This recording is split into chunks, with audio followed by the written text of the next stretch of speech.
Okay, hey everybody, and welcome back to AA Brand New Life. This is a YouTube channel that I started. I I'm a sober alcoholic, a clean drug addict, and I got over being angry through the wonderful miracle of Alcoholics Anonymous. And so this channel is designed, and what I was hoping to do with this is to reach out to people in a positive way. Um, and explain to them and show them how by getting a sponsor, by working the steps in the big book of Alcoholics Anonymous, and getting a network of guys. If you're a female, get a network of gals. Don't isolate, um, and hammer this stuff out. Stay sober no matter what. You can have a brand new life. There was a meeting years ago. There was a guy in a meeting, and he used to say that you guys could have a brand new life. And I was to think, wow, that's pretty crazy. Because I got into AA in 1990, and I in Oregon, in Southern Oregon, in Medford, and I was 26 years old, and drinking had created a bunch of trouble for me. And actually, it was my whole life was this way. I had the problem with the drink and the drugs, but I didn't know it was a life problem. I didn't know it was a thinking problem at all. I just thought, life's hard, and you got to struggle through it. And the reality is that at 26 years old, I had already had two children from another girl, and I could not manage to have a relationship with anybody.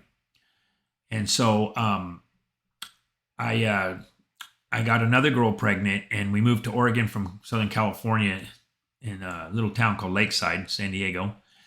And she came with me. She's not an alcoholic, and we get to Medford, Oregon, in this big house my mom had bought, 1926, 8-bedroom old like motel looking like type place. And I told her I was going to take care of everything. And all the way up there, I'm doing crank and drinking it in orange juice. And she knows, she's putting it in there, like, okay, I guess you need this to get there. She's like 19. And I got a truck full of stuff I don't need. I got some other girls following me in a truck full of stuff I don't need. And we get there, and within 5 minutes, I broke my ankle, and I'm rushed off to the emergency room in the middle of the night, and I can't work. And man, I'm just beat up, feeling bad about myself. And I was about to run that girl off, and what I remember thinking is, I can't do this anymore. If she leaves, I've just failed so many things. At 26 years old, at that time in my life, I just failed so many things. I decided I'd go to the AA meeting there in a place called Central there in Medford, Oregon. For all I know, it's still there. And I walked into that meeting at 26 years old, totally baffled. All I knew about AA was that you guys were serious about not drinking. And so I walked in that meeting. They smoked back then. That sucker was full of smoke burling out the door. It was like in the basement of a 200-year-old building. And I was 26, and there were nothing but guys that looked like me and older hanging out there. And one guy said to me, kid, why don't you go do some more drinking? You need every bit of that experience to stay sober. And I was like, what do you mean by that? He said, well, you're only 26. You haven't, obviously, you haven't even drank enough to hit your bottom. And I was confused. I'm like, well, maybe I'm overreacting with this whole Alcoholics Anonymous thing. And maybe I don't got it. And so, what was I going to do? I told the girl that I was going to AA, and she came back, and it was a start, right? It was a start in Alcoholics Anonymous. I was extremely uncomfortable not drinking. This I recognized for the first time in my life. I was really making an attempt not to drink alcohol, which was my best friend my whole life. I started drinking very, very young at 12 years old, and I found it was a solution to all the things that make me feel like this. Alcohol took us. Hey, man. You never met me before. I'm the hip, slick, and cool guy. And I'm over there like this. I like you. And the guy says, yeah, you got to go. And so every time that I wasn't drinking, that's how I felt. And that dude would show up with a little bit of that, alcohol that makes you feel better. So it went like that. And so in 1990, I'm sitting there at 26 years old, totally confused, feeling like a fish out of water. I don't like anybody. I don't like anything. I don't know how to be. I don't know how to act. And I'm only 26 years old. I feel I've thrown my life in the trash already. I'm paying child support on the first gal that I had 2 kids with. I've been through several jobs. I can't live on my own. I'm still mooching money off my mom while I'm trying to start this relationship with all these women. And I'm gone through several jobs. Everything is just a disaster. And now I don't even have the alcohol or the drugs to put on the pain. And it was my solution. And it was killing me. You know, the solution was not the solution. What was I going to do? I couldn't do it anymore. I'm not happy if I drink. I'm not happy if I don't drink. Actually, if I don't drink, I'm worse. I'm worse. But I thought, you know, if I don't drink, she'll stay. All I got to do is play good. And so for 8 years, I did that. And of course, I made some friends in AA up there in Oregon. You know, these guys took care of me the best they could and tried to teach me, but I wasn't having it.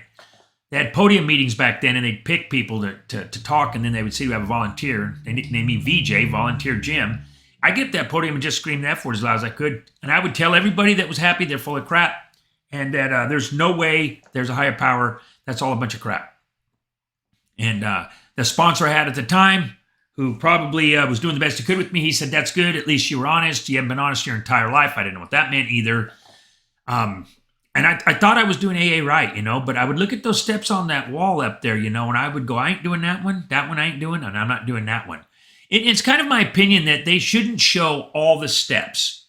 You know, those things shouldn't be brandished on the wall for the newcomer to go like this. Mm. Mm-mm. Mm-hmm.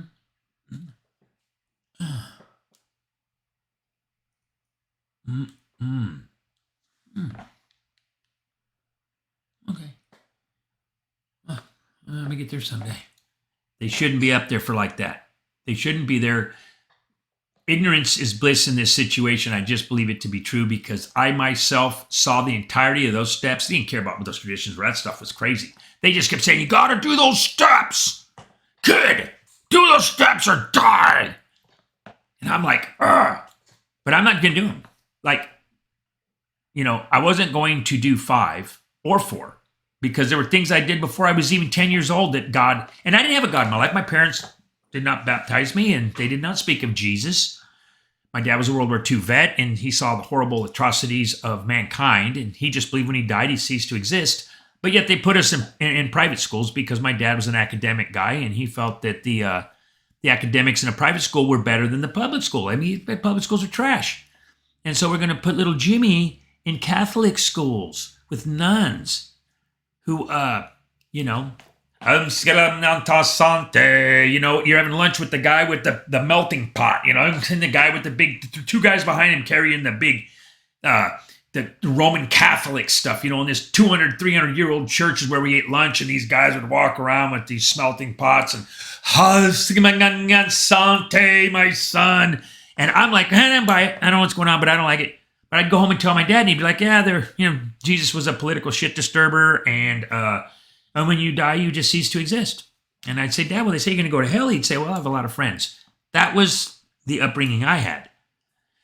So here I am in these meetings in the 90s, and they're saying, get God. And so I'm looking at these steps up on the wall, 2 and 3. My dad kind of let me know I don't need any of that. And then there's 4 and 5, and I'm not telling anybody anything. And I'm not going to write down my life story, which, by the way, anybody watching this that hasn't done the steps, don't do all that. That's just retarded. You know, it wasn't about writing down my entire life story. Follow the columns. Do it as it's outlined in the big book, Joe. And Charlie's a wonderful format to do. They've got worksheets on the 4-step. And if you do it right, or at least if you do it after doing 2 and 3 after 1, you see 1, 2, 3, you're going to be okay. But forget all that if you're new. Just keep coming back. Just have a desire. No matter what, your head will start to clear, and you got to really want what we have. So, back to my situation. I went to a guy outside in the parking lot one night, and he looked like a rough guy, like a guy like me, tough guy, not a fancy old businessman, more like a street thug, like an animal. And I said, hey, man, I went up to him. He's out in the parking lot, and I said, since we're not in there and everything, do you really believe all this God shit? And the guy looked at me and he said, well, God either is or he isn't. And if he isn't, you're fucked. Got in his car and drove off. And I'm standing there in this dark parking lot going, This was the cool guy told me this. This was the guy I get, the dude in the whole meeting, the guy that talked about dope and drinking and fighting. That's the dude. If he isn't, you're fucked.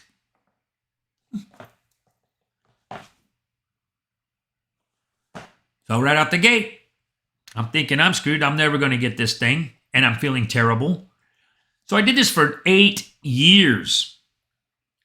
Till 1998, when I moved to Vegas. My wife at the time decided she wanted out of Oregon since my entire family is a bunch of dope fiends and maniacs. And that's a whole nother story. Like we were kicked out of California, actually. And she wanted our children to know her father, who is a biker from Arkansas. And he's going to Vegas to build a hot rod bike to race on Bonneville, which he did very successfully. And I didn't want to go to Vegas. I didn't think life was that. You can't treat life that disrespectful when you build a life. You buy a house and you're working and you're trying to stay sober and you're a nut job. And there's a lot of violence still. And, nothing's changing except I'm not putting alcohol, which means I'm not getting my sedative. But she wants to move to Vegas. And when I moved to Vegas in 1998 from Medford, Oregon, those guys said, get connected or you'll drink. Stay tuned next time for the next video. Find out what happens. Thanks for watching, guys. I don't want to run on too long. I'll lose you. But tune in next time for the continuation of Happy Jim and his walk in the program. In Alcoholics Anonymous, 30 years of this stuff. 34 years Alcoholics Anonymous. Happy Jim and 34 years Alcoholics Anonymous. All right? Stay positive. Your perspective can change in Alcoholics Anonymous. It can, trust me. I've seen it happen in many, many people. Just check back here. Subscribe if you haven't. Check the notification bell so you're notified when the next video comes out.